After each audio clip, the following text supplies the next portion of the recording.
আজকে এই অবস্থান কর্মসূচি সংগ্রামী সভাপতি কলিম উপস্থিত আছেন বিএনপির যুগ্ম মহাসচিব, যুব দলের সাবেক সিনিয়র সহসভাপতি, বিগত আন্দোলন সংগ্রামী রাজপথ কাঁপানো নেতা অ্যাডভোকেট আব্দুল সালাম আজাদ, উপস্থিত আছেন ঢাকা কলেজের সাবেক ছাত্র সংসদের সহসভাপতি, বিএনপির স্বেচ্ছাসেবক বিষয়ক সম্পাদক, প্রখ্যাত সাবেক ছাত্র নেতা মীর শরাফত আলী সপু সহ অন্যান্য নেতৃবৃন্দ, সমবেত ভাই ও বোনেরা, আসসালামু আলাইকুম। আজকে এখানে আপনারা দেখতে পাচ্ছেন গত এক সপ্তাহ যাবৎ এই ঢাকা মহানগর দক্ষিণে মেয়র হিসাবে জননেতা ইসরাককে আদালত কর্তৃক ঘোষিত হওয়ার পরে নির্বাচন কমিশন সরকারি গ্যাজেট প্রকাশ করার পরেও শুধুমাত্র তাদের দলীয় চিন্তায় আজকে ইশরাক হোসেনের শপথ গ্রহণ করিয়ে তাকে মেয়রের দায়িত্ব দেওয়া হচ্ছে না। আমরা যে আইনের শাসনের জন্য লড়াই করলাম দীর্ঘ 17 বছর, এবং তারপরে আজকের এই সরকারকে ক্ষমতায় বসানো হলো যে তারা গণতন্ত্র ফিরিয়ে দেবে, আইনের শাসন প্রতিষ্ঠা করবে। কিন্তু যে জায়গায় কোর্টের নির্দেশ পালন করা হয় না, নির্বাচন কমিশনের গ্যাজেটকে তারা মানে না, এবং আজকে আবার আমরা দেখতে পেলাম নির্বাচন কমিশন কেন গেজেট প্রকাশ করলো, আবার তাদেরকে ধমকানো হচ্ছে, তাদেরকে বাতিলের কথা বলা হচ্ছে, সাথে সাথে আবার বলা হচ্ছে যে জাতীয় নির্বাচন দরকার নাই, লোকাল নির্বাচন দিয়ে দাও। অর্থাৎ তারপরেও যেহেতু বিএনপির নেতা ইশরাক, তার পক্ষে কোর্ট রায় দিয়েছে, নির্বাচন কমিশন গ্যাজেট দিয়েছে, সেই কারণে নির্বাচন কমিশনের বিরুদ্ধে আন্দোলন করতে হবে। কোনটা যৌক্তিক? আমরা তো বিএনপির পক্ষ থেকে এখনো কোনো কর্মসূচি দেই নাই। গত 7 দিন যাবৎ ঢাকা মহানগরীর বিভিন্ন লোকজন এটার প্রতিবাদ করছে, ইশরাকের পক্ষে কথা বলছে। এখনো কিন্তু আমি যেখানে দাঁড়িয়ে বলছি, এটা কোনো বিএনপি প্ল্যাটফর্ম না। আমরা জনগণের অংশ হিসাবে বলছি, কেন দেশটাকে একটা অনিশ্চয়তার দিকে ঠেলে দিচ্ছেন? তাহলে কি বলতে হবে যাতে ডক্টর ইউনূস সাহেবের সরকার, আমরা যে দাবি করি ফ্যাসিবাদকে তাড়িয়ে আমরা এই সরকারকে এনেছি, তাহলে কি সেটা ভুল? ইউনূস সাহেবের সরকার এই গুটি কতক 2-1 উপদেষ্টার কারণেই আজকে পক্ষপাত দুষ্ট হবে, আজকে ব্যর্থ হবে? আমরা তো এটা চাই না, আমরা এটা চাই না। এমনকি আমরা ছাত্রদেরকেও বলেছি যে ভাই, আমাদের কারো বিরুদ্ধে তো কেউ না, আমরা তো কেউ কারো প্রতিপক্ষ না। কোর্ট রায় দিচ্ছে, নির্বাচন কমিশন গ্যাজেট প্রকাশ করছে, এখন যদি ইশরাক মেয়রের চেয়ারে বসে, কার মাথায় বাড়ি পড়বে? কার স্বার্থে আঘাত লাগবে আজকে যত পরিষ্কার হওয়া দরকার। কার স্বার্থ জড়িত আছে এখানে? আমরা তো মনে করি উপদেষ্টা যারা আছেন আপনারা দেশ নিয়ে চিন্তা করবেন, দেশের সামগ্রিক অবস্থা নিয়ে চিন্তা করবেন এবং কোন অবস্থাতেই নির্বাচনের পূর্বে দেশে একটা নতুন ক্রাইসিস সৃষ্টি হোক, জনগণের মধ্যে আপনাদের সম্পর্কে প্রশ্ন উঠুক, নিশ্চয়ই আপনাদের সেটা চাওয়া উচিত না। আমরা বারবার বলেছি এই সরকার ব্যর্থ হোক, আমরা চাই না, কারণ এই সরকার ব্যর্থ হলে আরেকটা অন্ধকারের দিকে দেশ যাবে। এই কারণে কিন্তু শত কিছুর পরেও আমরা চুপ করে আছি। বিএনপির বিরুদ্ধে সমালোচনা করেন অনেকে চেয়ারে বসে থেকে, ক্ষমতায় থাকার সমস্যার সমালোচনা করেন, আমরা তাতেও কিছু মনে করি না। আর শেখ হাসিনাও একই ভাষায় আমাদের সমালোচনা করেছে, কিন্তু শেখ হাসিনা আস্থা করে নিক্ষিপ্ত হয়েছে। বিএনপি তার বিএনপির জায়গায় আছে। বিএনপি দেশের জন্য রাজনীতি করে, জনগণের জন্য রাজনীতি করে। বিএনপি ক্ষমতার জন্য রাজনীতি করে না। আমরা এটা আগেও বলেছি, ক্ষমতা চাইলে বিএনপি অনেক আগে ক্ষমতা শেয়ার করতে পারত। আর বেগম খালেদা জিয়া প্রধানমন্ত্রী হওয়ার পরও প্রধানমন্ত্রিত্ব না ছাড়লেও পারত। আর আজকের এই সিটি কর্পোরেশনের মেয়র, এটা কোনো বড় কথা না, কিন্তু আমরা আইনের শাসনটা বিশ্বাস করি। কোর্ট দিছে, নির্বাচন কমিশন দিছে, আপনার মন্ত্রণালয় থেকে কোন কারণে সেটা তো নাকচ করেন নাই। অফিসিয়ালি আপনার কোন চিঠি দিয়ে তো সেটাকে নাকচও করেন নাই যে নির্বাচন কমিশন যে গ্যাজেট প্রকাশ করছে সেই গ্যাজেটকে বাতিল করা হলো। আপনারা তো বাতিলও করেন নাই, তাহলে কেন আজকে ইসরাককে আপনারা সেই মেয়রের দায়িত্ব দেবেন না? তাহলে আপনাদের মনে নিশ্চয়ই অন্য কিছু আছে। কিন্তু এত কিছুর পরেও বলবো আমরা বিভেদ চাই না। পাশাপাশি সরকারকে বলবো আজকের মধ্যে ইসরাকের শপথের ব্যবস্থা গ্রহণ করুন। অন্য কোনো চিন্তা করেন না, আমাদের মনে অন্য কোনো চিন্তা নাই, অন্য কোনো চিন্তা নাই। পাশাপাশি আজকে সকলকে বলবো, আন্দোলনকারী সকল দল, ছাত্রদেরকেও বলবো আজকে পার্বত্য চট্টগ্রাম পোর্ট বিদেশিদের হাতে যে ইজারা দেওয়ার প্রক্রিয়া চলছে, এটা জাতির সাথে বেইমানি।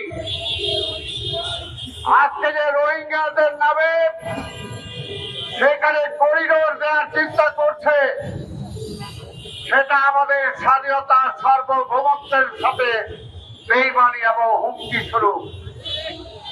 আমরা বলছি এইরকম কোন পদক্ষেপ নিয়েন না, তাহলে অবশ্যই বিএনপি সকল রাজনৈতিক দলকে নিয়ে মাঠে নেমে এসে এই স্বাধীনতা বিরোধী পদক্ষেপকে আমরা প্রতিহত করবই ইনশাআল্লাহ। আপনাকে কে অধিকার দিছে? কে অধিকার দিছে? আপনিও শেখ হাসিনার ভাষায় কথা বলেন, শেখ হাসিনার ভাষায় কথা বলেন। বিশ্বের নাম করা প্রতিষ্ঠানকে ভোট আপনি দিবেনই, সেটা আপনার বাবা।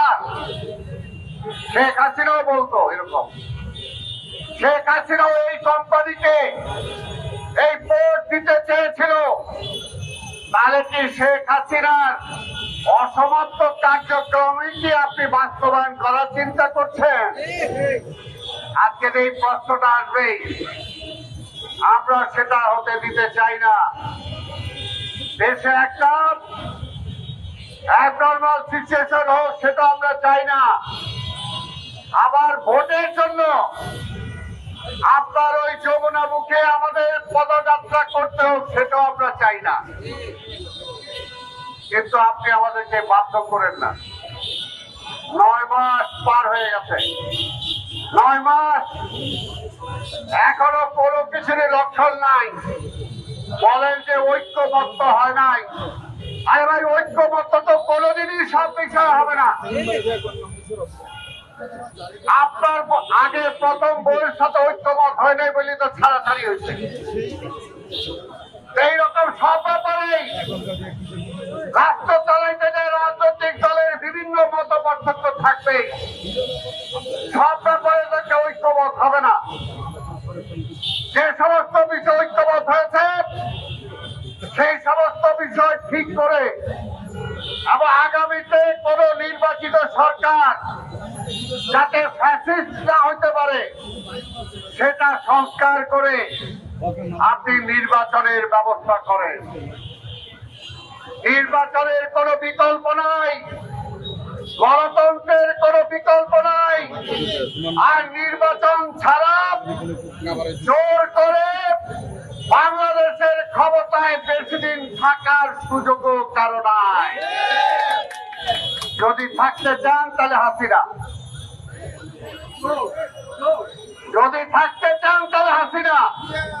কারণ হাসিনাও চাইছিল জোর করে ক্ষমতায় থাকতে। সেও মনে করছিল এই দেশটা তার বাপদাদার, কারো বাপদাদার না, কারো নামে দলিল নাই। বাংলাদেশটা দলিল হলো জনগণের নামে। গণপ্রজাতন্ত্রী বাংলাদেশ, এই প্রজাতন্ত্র এটার মালিক। তাই মালিকের লগে বেইমানি করেছিল শেখ হাসিনা। বেইমানি করে আমাদের মালিকানা ওই ভারতের কাছে বেচা দেওয়ার চেষ্টা করছিল। সেই কারণে কিন্তু শেখ হাসিনার পরিণতি হয়েছে পিছনের দরজা দিয়ে দৌড়ায় পালাইছে। তাই আমরা বলতে চাই, বাংলাদেশকে নিয়ে কেউ রিসার্চ করেন না। বাংলাদেশটা বড় কঠিন দেশ, কঠিন দেশ। বাংলাদেশের মানুষ তার মাতৃভাষার জন্য বুকে রক্ত ঢেলে দিয়েছে। বাংলাদেশের মানুষ ওই নব নব করে স্লোগান দেয় না। আমরা দেশকে স্বাধীন করার জন্য হাতে অস্ত্র তুলে নিয়ে যুদ্ধ করেছি। আবার যখন এই দেশে গণতন্ত্র চলে গিয়েছিল, 90-এর ছাত্র জনতা এসে বেগম খালেদা জিয়ার নেতৃত্বে সেই গণতন্ত্র আবার ফিরিয়ে আনছিল। আবার গত 17 বছর এই শেখ হাসিনা আর তার তাবেদার কিছু লোক, তল্পিবাহক কিছু লোক সমাজের বিভিন্ন স্তরে, প্রশাসনের বিভিন্ন স্তরে থাকা, তারা মনে করেছিল শেখ হাসিনার বাবার দেশ, এই দেশটা কিনে ফেলছে, আর বোধহয় তার হাত থেকে যাবে না। আর ওই ভারতের দোয়া নিয়ে আসছে, তাদেরকে আর এই ক্ষমতা থেকে নামানো যাবে না। কিন্তু জনগণ, ছাত্র জনতা ঐক্যবদ্ধ হয়ে, যেটা আমরাই বলেছিলাম, এই লড়াই শুধু বিএনপির লড়াই না, এই লড়াই শুধু খালেদা জিয়া তারেক রহমানের লড়াই না, এই লড়াই আপনার আমার সবাই রাজপথে নেমে এসে অভ্যুত্থানের মাধ্যমে শেখ হাসিনাকে তাড়াতে হবে, এবং সেটাই হয়েছে। তাই ইউনূস সাহেব, পথটা কিন্তু অত সোজা না। যত সোজাই আপনি ক্ষমতায় বসছেন তত সোজাই কিন্তু শেখ হাসিনা বিদায় নেয় নাই। তাই ওই পথে হাইটেন না, ওই পথে হাইটেন না। আমরা সবাইকে বলি ইতিহাস থেকে শিক্ষা নেওয়া দরকার। তাই আজকেও বলবো, আমরা এখনো বলি, আমরা বিএনপি চাই একটা নির্বাচন, নির্বাচনের মাধ্যমে গণতন্ত্র ফিরে আসবে। গণতন্ত্র রাজনৈতিক সরকার রাষ্ট্র ক্ষমতায় এসে তারপরে তারা বিবেচনা করবে ওই করিডোর হবে কিনা, ওই আমাদের ভোট আমরা কাউকে দিব কিনা। কিন্তু এর আগে ওই ব্রিটিশ আমলে আমরা দেখছিলাম ওই সাদা চামড়ারা আইসা আমাদের এই ভারত উপমহাদেশে প্রথম কিন্তু বন্দরগুলোই তারা লিজ দিছিল, তারপরে আস্তে আস্তে দেশ দখল করছে। ওই রকম যদি কোনো পরিকল্পনা থেকে থাকে ওই পার্বত্য চট্টগ্রামে আমরা জানি সেখানে নতুন আরেকটা রাষ্ট্র প্রতিষ্ঠা করার জন্য দীর্ঘদিন যাবতীয় অনেকে চেষ্টা করছেন। বাংলাদেশের 1 ইঞ্চি জমিও আমরা ছেড়ে দেব না, এটা হলো পরিষ্কার কথা। রক্ত দিয়ে দেশকে এনেছে, রক্ত দিয়ে স্বাধীনতা রক্ষা করেছে, রক্ত দিয়ে গণতন্ত্র ফিরে এনেছে। আপনার বিরুদ্ধে প্রয়োজন হলে আবার রাষ্ট্র দিয়েই আপনার এই সমস্ত অবৈধ চিন্তা প্রতিহত করবো ইনশাআল্লাহ। ওই করিডোরও দেয়া যাবে না, ওই পোর্টও দেয়া যাবে না, ওই পথে হাইটেন না। আর রাজনৈতিক দল সহ সকল রাজনৈতিক শক্তিকে বলবো এর বিরুদ্ধে প্রতিরোধ করে তোলার জন্য সকলকে, এই দেশটা আমার, এই দেশটা আপনার, এই দেশটা আমাদের। তাই আসুন আমরা সবাই সেটার জন্য প্রস্তুতি গ্রহণ করি এবং একটা কথাই, দেশকে অন্যদিকে ঠেলে না দিয়ে বলে নাকি দেশ খুব ভালো হচ্ছে। গতকালকেও যেমন আমাদের বিশিষ্ট অর্থনীতিবিদ দেবনাথ ভট্টাচার্য তিনি বলেছেন অর্থনীতির কোন সামনে দিকে এগোচ্ছে না, মন্থর হয়ে বসে আছে।